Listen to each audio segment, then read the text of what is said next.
presented by Public Music Mathli.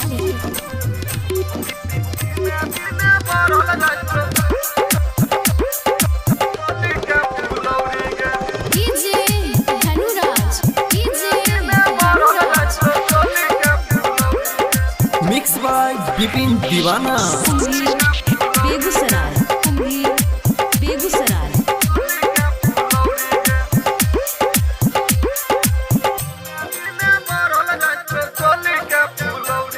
लगाई के lipstick हिलवा के लिपस्टिक दिने दिने छौरी गे आ धीरे धीरे बढ़ल जाय चोली के फुलौरी गे दिने दिने बढ़ल जाय चोली के फुलौरी गे तोरा देख के छौरा सब जे माथा पर उठबै दौरी गे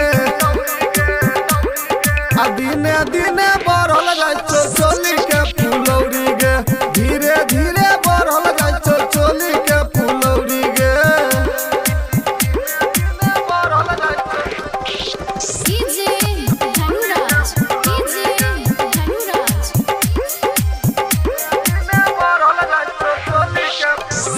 Begusarai Begusarai presented by Public Music Mathli. हमरा संग में घूमल चली है बाजित पूरा हटिया गे हुआ से हम अब के बिछेबै स्कूल ऊपर खटिया गे हमरा संग में घूमल चली है बाजित पूरा हटिया गे हुआ से हम अब के बिछेबै स्कूल ऊपर खटिया गे शिवजी का दुकान में खियाइबौ किन के पकौड़ी गे दिने दिने बढ़ल जाय चोली के फुलौरी गे धीरे धीरे बढ़ल जाय चोली के फुलौरी गे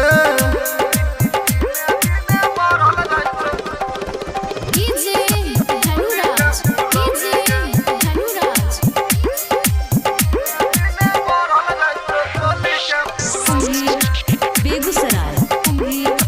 Begusarai presented by Public Music Mathli.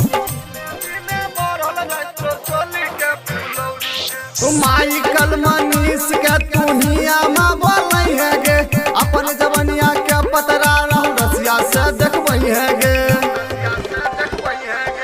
Michael Manish के तुहिया में बोलै है गे अपन जवनिया के पतरा रहू रसिया से देखबै है गे